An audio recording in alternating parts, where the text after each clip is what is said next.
गरेवाल ਜਿਹੜੇ बड़े सीनियर किसान वीर ने, किसान नेता, बहुत बड़ा चेहरा, हरियाणा के सह प्रभारी भी रहे, राष्ट्रीय मंत्री भी रहे ने और किसानी च जिन्हां दा बहुत बड़ा योगदान है पंजाब के अंदर, सरदार हरजीत सिंह जी गरेवाल। मैं उन्होंने देख रहा तो मैं हुण बेनती करांगा विकास जी तुसी स्वागत कर दिओ और अगली उस तो बाद बलियान साहब अगली मीटिंग नूं अपना विषय रखणगे। विकास जी पटियाला।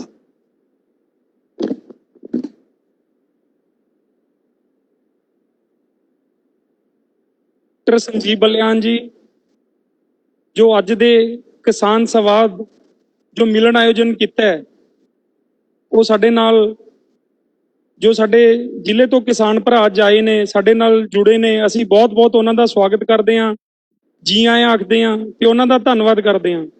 उन्हां दे नाल भारतीय जनता पार्टी दे राष्ट्रीय महामंत्री जिहड़े भारतीय जनता पार्टी पंजाब दे बूथ लेवल दे वर्कर तो लैके चाहे कोई बूथ का वर्कर होवे या कोई प्रदेश का पदाधिकारी होवे, सब नूं बाय नेम जिहड़े जानते ने, कल्ले कल्ले वर्कर का पंजाब दे किसी भी पिंड च चले जाण हर एक वर्कर नूं नाम लेके बुलांदे ने, वर्करां नूं प्यार करते ने, वर्करां दा हौसला वधांदे ने।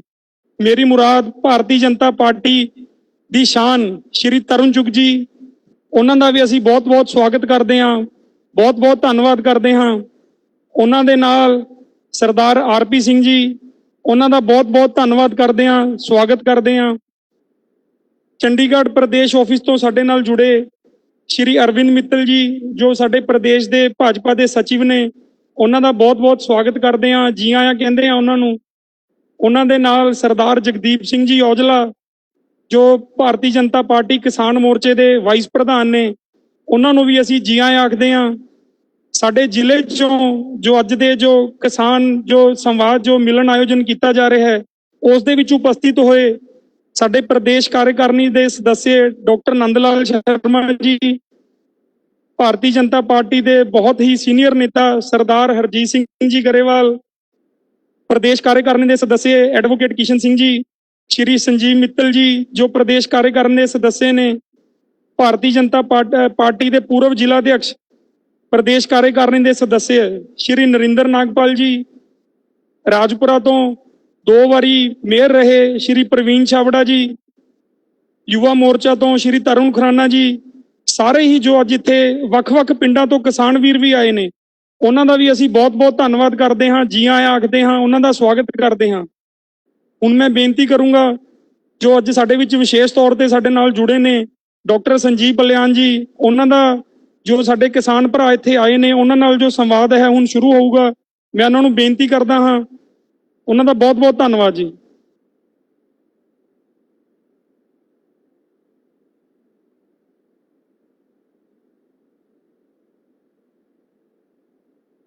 किसानी दे नहीं खेती दी किसानी दी आमदन नूं 2 गुना करन दा लक्ष्य संकल्प भारत के प्रधानमंत्री जी ने लिता है और वो किस तरह उन्हें पूरा करने से प्रयास कर रहे हैं वो सानू संक्षिप्त शब्दां च दसणगे, फिर उस बाद प्रश्न उत्तर होएगा। बड़े भाई राष्ट्रीय महामंत्री और जिनकी जड़ें पंजाब से हैं तरुण चुग जी, भारतीय जनता पार्टी के प्रवक्ता आरपी सिंह जी, उपस्थित सभी किसान भाई, पार्टी के कार्यकर्ता बंधुओं और कई सीनियर लीडर बैठे हैं। मेरा सौभाग्य है कि आज आपसे संवाद करने का मौका मुझे मिला और दुख भी है कि कोरोना ना होता तो हम और आप आमने सामने बैठ के अगर बातें करते तो शायद आनंद कुछ और होता।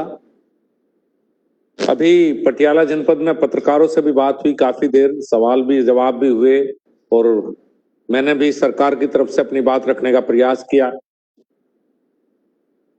कोरोना काल जब शुरू हुआ तो जब पूरा देश एक तरह से बंद,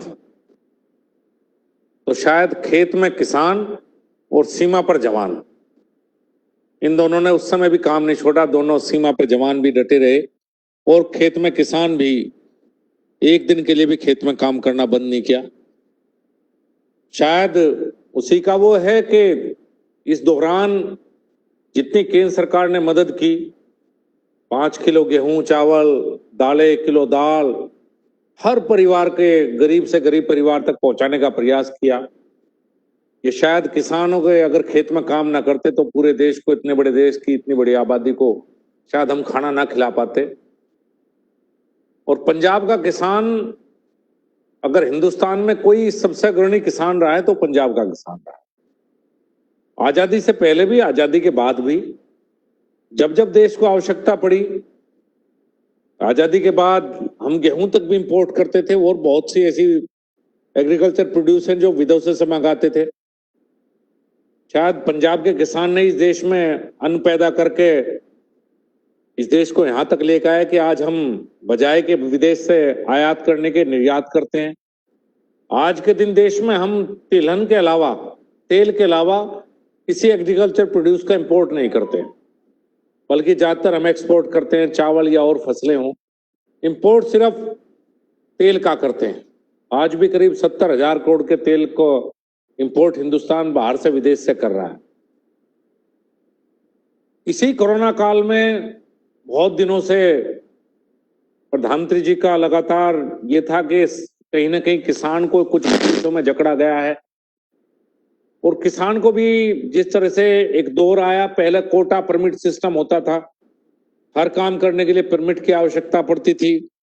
बस चलाओ तो परमिट, शुगर मिल लगाओ तो परमिट, एक कोटा राज, परमिट राज या इंस्पेक्टर राज कह दीजिए, पूरे देश में वो था।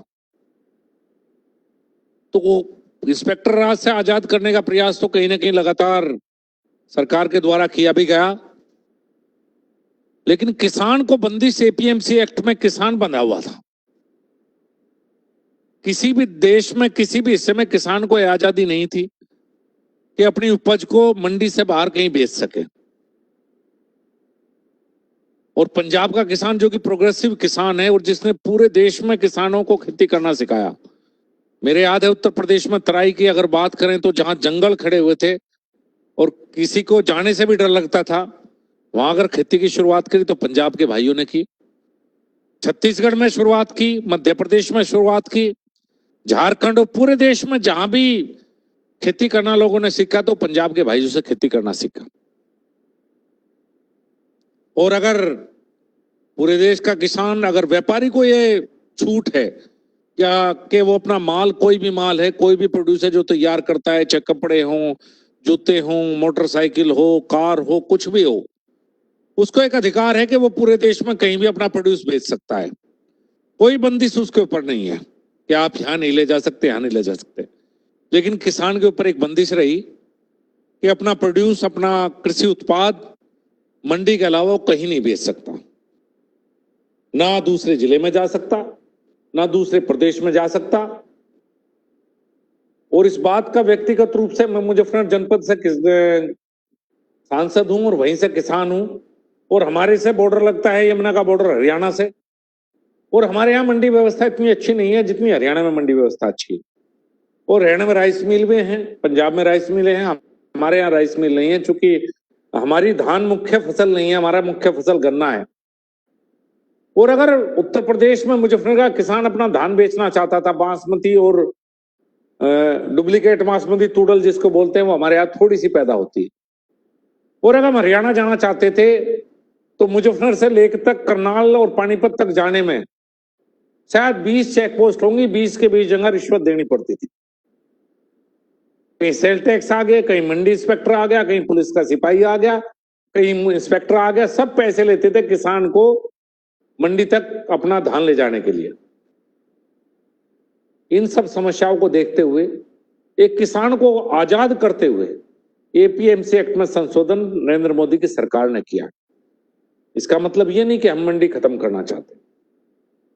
देश में करीब 7,000 मंडियां हैं, और मैं तो पंजाब के किसानों को बधाई दूंगा, पंजाब की किसान राजनीति को बधाई दूंगा कि उनकी वजह से आज पूरे देश में अगर मंडी सिस्टम सब ज्यादा मजबूत है तो पंजाब का मंडी सिस्टम मजबूत है। अगर पंजाब की राजनीति किसान राजनीति ना होती तो शायद इतना मजबूत मंडी सिस्टम ना होता। केंद्र सरकार की बिल्कुल सोच नहीं है कि मंडी व्यवस्था को कमजोर किया जाए। क्या हरियाणा हो, पंजाब हो, देश के दूसरे हिस्से हो, हम मंडी व्यवस्था को जारी रखना चाहते हैं, मंडियों को मजबूत रखना चाहते हैं और मंडियों को मजबूत रखने के साथ साथ किसान को भी मजबूत रखना चाहते हैं। एमएसपी पे हम चाहते हैं कि एमएसपी पे खरीद की व्यवस्था जो पहले थी वो और मजबूत हो, वो और ज्यादा खरीद हो, खरीद की व्यवस्था में कहीं कमी ना आए। इस कानून में कितने भ्रम उठाए गए। इस कानून के आने के बाद पहली खरीद की शुरुआत अभी 26 सितंबर से शुरुआत हुई है, धान की खरीद की शुरुआत। और पिछले साल जो धान खरीद सरकार द्वारा, केंद्र सरकार के द्वारा की गई है, इस वर्ष उससे ज्यादा कर रहे हैं। इस वर्ष हमारा टारगेट है 1,35,000 करोड़ रुपए के धान की खरीद करना। इसी वर्ष सरकार ने करीब 75,000 करोड़ से ज्यादा की गेहूं की खरीद की है। इसी साल सरकार करीब टारगेट है 35,000 करोड़ की हम कपास की खरीद करेंगे। तो जो लोग कहना चाहते हैं कि एमएसपी का इस बिल से कोई संबंध है, वो नहीं है। एमएसपी पे खरीद पहले भी जारी थी, आज भी है और आगे भी रहेगी। और एमएसपी पे खरीद केंद्र सरकार डायरेक्ट नहीं करती, हम सिर्फ पैसा देते हैं। धान की खरीद, गेहूं की खरीद करने का काम प्रदेश सरकार का है, खरीद प्रदेश सरकार करेगी। कहां सेंटर लगना है, किस मंडी में कितने सेंटर होने हैं, ये व्यवस्था करना भी प्रदेश सरकार का काम है। केंद्र सरकार का काम सिर्फ धन मुहैया कराना। पिछले साल धान के 3,000 खरीद केंद्र थे, इस वर्ष धान के 4,000 खरीद केंद्र हैं। शायद किसी वर्ष 1,000 धान के खरीद केंद्र कहीं नहीं बढ़ाए गए हों। अगर 9 से 14 की बात करें तो अगर कांग्रेस सरकार द्वारा 3.5 लाख करोड़ रुपए एमएसपी की खरीद पर खर्च किए गए, तो 2014 से 19 के बीच में इसी नरेंद्र मोदी सरकार द्वारा 8 लाख करोड़ की व्यवस्था की गई एमएसपी खरीद में। 2 फसलों की एमएसपी की डायरेक्ट एमएसपी में खरीद केंद्र सरकार करती है। हम 22 फसलों की एमएसपी डिक्लेयर करते हैं, 1 फसल की एफआरपी डिक्लेयर करते हैं। धान और गेहूं और कॉटन की खरीद सीधी केंद्र सरकार द्वारा की जाती है। इससे अलग जो बाकी फसलें हैं, चाहे वो जौ हो, चाहे वो दालें हों, हम प्रदेश सरकार के अनुरोध पे पीएसएस के तहत खरीद की व्यवस्था कराते हैं और मदद करते हैं। तो एक व्यवस्था जो है, जो पहले चली आ रही, इस व्यवस्था को ज्यादा मजबूत करना चाहते हैं। 2014 के बाद हमने दालों की खरीद शुरू की, जो पहले नहीं होती थी केंद्र सरकार के द्वारा। 2014 के बाद ही सरकार के द्वारा तिलहन की फसलों की खरीद की व्यवस्था शुरू की गई, जो लगातार हम मजबूत करते जा रहे हैं। हम उसे कमजोर बिल्कुल नहीं करना चाहते। ये 3 बिल जो आए हैं, इन बिल पर लगातार किसान संगठनों से पहले भी बात हुई, चाहे वो भारतीय जनता पार्टी से जुड़े हुए किसान संगठन हो, बाकी किसान संगठन। उसके बाद अध्यादेश आया, अध्यादेश के बाद भी सभी किसान नेताओं से देश की बात हुई, लगातार बातचीत जारी रही। और जब बिल आया पार्लियामेंट में, उस समय भी सभी पार्टियों को अपनी बात कहने का अधिकार इस पर मिला। किसी भी पार्टी ने इस बिल का विरोध नहीं किया, सबने इस बिल को घुमा के एमएसपी के साथ जोड़ दिया, जबकि इस बिल और एमएसपी का आपस में कोई संबंध नहीं है। एमएसपी अलग प्रावधान है जो जारी है, जिसके साथ कोई छेड़छाड़ केंद्र सरकार के द्वारा नहीं की गई है। सिर्फ एपीएमसी एक्ट में संशोधन हुआ है, किसान को अधिकार मिला है कि मंडी से बाहर अपना उत्पाद बेचने का। इसके अलावा कोई हमने छूट की समस्या नहीं की। दूसरा बिल कॉन्ट्रैक्ट फार्मिंग का बिल है। आज अगर पंजाब में इसका विरोध हो रहा है, तो मैं अमरिंदर सिंह से पूछना चाहता हूं, सबसे पहले कॉन्ट्रैक्ट फार्मिंग का बिल पंजाब सरकार लेकर आई थी। आज अगर हम कॉन्ट्रैक्ट फार्मिंग लेकर आए, तो हमारी सोच कहीं व्यापारियों को बढ़ावा देने की या बिचौलियों को बढ़ावा देने की नहीं है। हमारी सोच ये है कि आज पंजाब का किसान डार्क जोन में पंजाब जा चुका है। बार बार सरकार अनुरोध करती है, पंजाब और हरियाणा दोनों में, कि धान की फसल कुछ कम कर दी जाए और धान के बजाय मक्का, जौ, दालें और बोई जाए। लेकिन किसान को लगता है कि एमएसपी पे खरीद धान की तो होती है, बाकियों की नहीं होती, मुझे उचित मूल्य नहीं मिला। पिछले साल जो मक्का 2,400-2,500 रुपए क्विंटल बिकी, आज वो मक्का 1,000-1,100 रुपए क्विंटल बिक रही है। उसका सबसे बड़ा कारण क्या है? मक्का सबसे ज्यादा इस्तेमाल होता है पोल्ट्री के फीड में। पोल्ट्री कहाँ है सब ज्यादा? हरियाणा और पंजाब में। फीड मिल क्यों नहीं लगती हरियाणा पंजाब में? क्योंकि एपीएमसी एक्ट के तहत किसान से डायरेक्ट खरीद नहीं कर सकते। किसान से खरीद करने के लिए वाया मंडी जाना पड़ता है। आज पटियाला के किसान बैठे हैं, अगर फीड मिल भटिंडा में लग रही होगी या चंडीगढ़ में, तो आप डायरेक्ट वहां मक्का नहीं बेच सकते थे। लेकिन इस प्रावधान के बाद अगर कोई फीड मिल लगाना चाहता है, तो वो डायरेक्ट मक्का किसान से खरीद सकता है, बिचौलियों की उसे आवश्यकता नहीं, बीच में कोई भी व्यक्ति आए उसे आवश्यकता नहीं। 1 महीना हम धान की खरीद करते हैं, 1 महीना हम गेहूं की खरीद करते हैं, 10 महीने मंडी अपने सिस्टम से चलती है, अपने आप चलती हैं, या कहीं पर प्रदेश सरकारें थोड़ी बहुत खरीद की अनुमति करती हैं, उससे करती हैं। उस दौरान धान और गेहूं की खरीद एमएसपी पे ही होगी। उस दौरान अगर किसान अपना उत्पाद बाहर बेचना चाहता है, किसी फीड मिल को देना चाहता है, किसी राइस मिल को देना चाहता है, या फूड प्रोसेसिंग इंडस्ट्री को देना चाहता है, जैसे पहले चिप्स की इंडस्ट्री, पंजाब में आलू भी को काफी बड़ी मात्रा में पैदा होता है। आज किसान के आलू का भाव तो मिलेगा शायद फसल पर 6, 7, 8 रुपए किलो, और चिप्स का पैकेट आएगा 20 रुपए किलो, 50 ग्राम का चिप्स का पैकेट है, और वो भी उसे वाया मंडी जाना पड़ेगा। वो भी किसान डायरेक्ट नहीं कर सकता। कॉन्ट्रैक्ट फार्मिंग का मतलब ही यही है कि अगर कोई प्रोसेसिंग प्लांट लगाना चाहता है, वो कौन सी वैरायटी पैदा करवाना चाहता है, वो किसान से बात करके उस वैरायटी के रेट पहले तय करके किसान से उसका फसल खरीदने की व्यवस्था करे। सिर्फ जमीन कोई नहीं खरीद सकता किसान की। इस कॉन्ट्रैक्ट फार्मिंग में जमीन का प्रावधान ही नहीं है। इसमें सीधा सा प्रावधान है कि या तो 1 उपज या 5, बीच का में जितनी भी रख सकता है। 5 साल से ज्यादा कॉन्ट्रैक्ट फार्मिंग लगातार नहीं हो सकती। और दूसरी बात, अगर किसान ने कॉन्ट्रैक्ट कर भी लिया और किसान को मार्केट में ज्यादा कीमत मिल रही है, तो किसान स्वतंत्र है कॉन्ट्रैक्ट तोड़ने के लिए। वो सिर्फ एडवांस उसको वापस करना है। वो किसी भी दिन कॉन्ट्रैक्ट से बाहर जा सकता है। अगर मुझे लगता है मैंने कॉन्ट्रैक्ट फार्मिंग में किसी व्यापारी के साथ या किसी इंडस्ट्री के साथ सिग्नेचर किए हैं, और वो इंडस्ट्री मेरी क्वालिटी बता के या मेरा किसी भी तरह से मेरे उत्पाद को करना चाहती है और मार्केट में मुझे 10 रुपए एक्स्ट्रा मिलेंगे, तो किसान कभी भी इस कॉन्ट्रैक्ट से बाहर निकल सकता है और उसे कोई पेनल्टी उसके ऊपर नहीं लगेगी। लेकिन अगर व्यापारी को लगता है कि बाहर मंडी में रेट कम है, मैंने कॉन्ट्रैक्ट ज्यादा का कर लिया, तो व्यापारी या इंडस्ट्री वाला उस कॉन्ट्रैक्ट से बाहर नहीं निकल सकता। उसे कॉन्ट्रैक्ट से बाहर निकलने का कोई अधिकार इस कानून के तहत नहीं। अगर किसी किसान से कॉन्ट्रैक्ट फार्मिंग में कोई इंडस्ट्री या कोई गोदाम उसकी जमीन के ऊपर लगाया जाता है, तो जब कॉन्ट्रैक्ट समाप्त होगा उसका मालिकाना हक भी किसान को रहेगा। वो मालिकाना हक किसी भी इंडस्ट्री वाले को या फूड प्रोसेसिंग को या किसी भी इंडस्ट्री जो एग्रीकल्चर से रिलेटेड है उसको वो अधिकार नहीं मिलेगा। ये 2 कानून है। तीसरा कानून एसेंशियल कमोडिटी एक्ट में, जिससे किसान का कोई मतलब नहीं है। वो सिर्फ इसलिए लगाया गया कि हमारे यहाँ फूड इंडस्ट्री आए, बड़े बड़ी वो उस तरह से आए और हम फूड प्रोसेसिंग में फील्ड में आकर आए, बाहर एक्सपोर्ट भी कर सकें।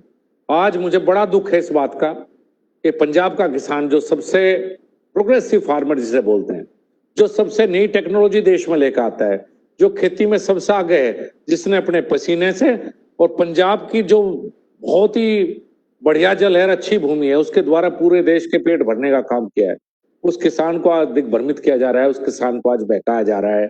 जो उस किसान के फायदे की बात है वो किसान को ना बता के एक भ्रम का जाल किसान के चारों तरफ फैलाया जा रहा है कि एमएसपी से छेड़छाड़ होगी या आपकी जमीन पर जाएगा। मुझे इस बात का बहुत दुख है। और अगर ऐसा है तो पंजाब सरकार से एक जवाब आप भी मांगे, मैं भी आपके माध्यम से मांगता हूं। कांग्रेस के घोषणा पत्र में है कि एपीएमसी एक्ट में संशोधन होगा, भारतीय जनता पार्टी के घोषणा पत्र में है कि एपीएमसी एक्ट में संशोधन होगा। कॉन्ट्रैक्ट फार्मिंग की शुरुआत पंजाब से हुई, उसे बेहतर तरीके से आज मोदी सरकार लागू कराने का प्रयास करेगी। अगर भाई आपके घोषणा पत्र में है तो आप विरोध किस बात का करते हैं? अगर किसान हित की कोई बात है तो हम आपकी बात सुनने के लिए 24 घंटे तैयार हैं। किसान हित में अगर और कुछ फैसले हैं तो वो भी हमें लेने हैं, लेकिन किसान को बहकाया ना जाए। अमरिंदर सिंह से जवाब मांगना चाहिए, कांग्रेस से जवाब मांगना चाहिए। इतना अच्छा प्रदेश, एक बार हम आतंकवाद की आग में बहुत झुलस के बाहर निकल के आए। पंजाब की धरती पर दोबारा कहीं ना कहीं हिंसा के बीज ना बोए जाएं। पंजाब में दोबारा ऐसी शांति रहना चाहिए। पंजाब जिस तरह से कामयाबी के पथ पे आगे भी रहे। आज भी अगर अमेरिका के कैलिफोर्निया जाएंगे या टोरंटो के वैंकूवर में जाएंगे तो सबसे अच्छा किसान कौन है? सबसे अच्छा किसान आज भी पंजाब का है। आपने तो दुनिया को खेती करना सिखाया है, तो मेरा अनुरोध है कि कम से कम आप इस बात में क्लियर हों कि नरेंद्र मोदी सरकार किसान के हित की सरकार है। साथियों, में 2014 में कृषि राज्य मंत्री बना था। मेरे मंत्रालय का बजट 18,000 करोड़ था। आज 2020 में कृषि मंत्रालय का बजट 1,35,000 करोड़ है। आप सोचिए 5 साल में 18,000 करोड़ से 1,35,000 करोड़ रुपए। और 2009 में मात्र बजट 12,000 करोड़ था, 2014 तक 18,000 करोड़ रुपए पहुंचा। और हमने इन्हीं 5 सालों में अपना बजट 1,35,000 करोड़ पहुंचा दिया। फिर किसान सम्मान निधि अलग प्रधानमंत्री ने शुरुआत की है। कांग्रेस ने कब क्या किया? कांग्रेस ने तो 70 साल किसान के नाम पर शोषण किया। आज किसान वाकई पीछे है। किसान को आवश्यकता है आगे बढ़ाने की। इन 6 सालों में मोदी जी ने कुछ प्रयास किए हैं। अगर विपक्ष या किसानों की तरफ से भी कोई अच्छे सुझाव आते हैं जिससे किसान का खेती का फायदा होगा, तो किसान तो सरकार, मोदी सरकार उन सुझाव को हमेशा लेने के लिए तैयार है। आप सबका बहुत बहुत धन्यवाद। अब अगर कोई किसान भाई इसमें कुछ बात करना चाहता है, कुछ पूछना चाहता है, तो अपनी बात रख सकता है।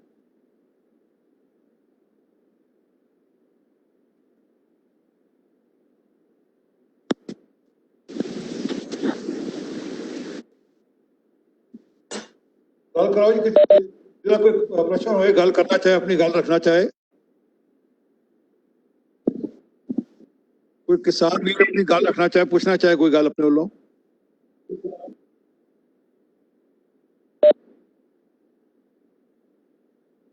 मैं जी मनमोहन सिंह है मेरा नाम।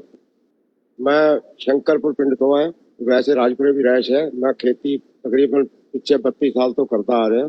सानू ਜਿਹੜਾ मेन ਸਾਡੇ दिमाग चो ਸਾਡੇ दिलों में बिठाई जा रही है गल भी MSP खत्म कर दी जाएगी। नंबर 2 ते भी साडी ਜਿਹੜੀ फसल है वो आड़तियां ਦੇ माध्यम ਨਾਲ नहीं विकेगी। नंबर 3 ਸਾਡੇ ਜ਼ਮੀਨਾਂ ਦੇ ਉੱਤੇ ਵੱਡੇ ਜਿਹੜੇ ਫਾਰਮਰਸ ਆਣਗੇ, ਕੰਪਨੀਆਂ ਆਣਗੀਆਂ, ਉਹ ਸਾਡੇ ਜ਼ਮੀਨਾਂ ਤੇ ਕਬਜ਼ਾ ਕਰ ਲੈਣਗੇ।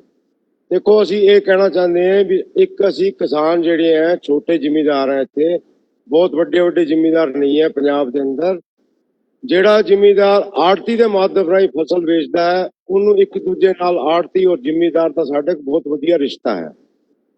ਜੇ ਅਗਰ ਆੜਤੀ ਵਿੱਚੋਂ ਬਾਹਰ ਹੋ ਜਾਣਗੇ, ਸਾਨੂੰ ਦੁੱਖ ਤਕਲੀਫ ਸਵੇਰੇ ਸ਼ਾਮ ਕਦੀ ਵੀ ਪੈਸੇ ਦੀ ਜ਼ਰੂਰਤ ਪੈਂਦੀ ਹੈ ਜ਼ਿਮੀਂਦਾਰ ਨੂੰ, 10,000 20,000 ਦੀ ਕਿਸੇ ਦੀ ਬਿਮਾਰੀ ਹੈ ਘਰ 'ਚ ਆ ਗਈ, ਇਸਦਾ ਕੋਈ ਪਤਾ ਨਹੀਂ ਹੁੰਦਾ ਬਿਮਾਰੀ ਆਉਣ ਦਾ।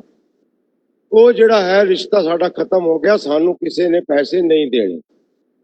ਠੀਕ ਹੈ ਜੀ, ਇਹ ਸਾਡੀ ਜਿਹੜੀ ਹੈ ਸ਼ੰਕਾ ਦੂਰ ਕੀਤੀਆਂ ਜਾਣ ਵੀ ਸਾਡੀ ਫਸਲ ਮੰਡੀਆਂ 'ਚ ਹੀ ਵਿਕਣੀ ਚਾਹੀਦੀ ਹੈ।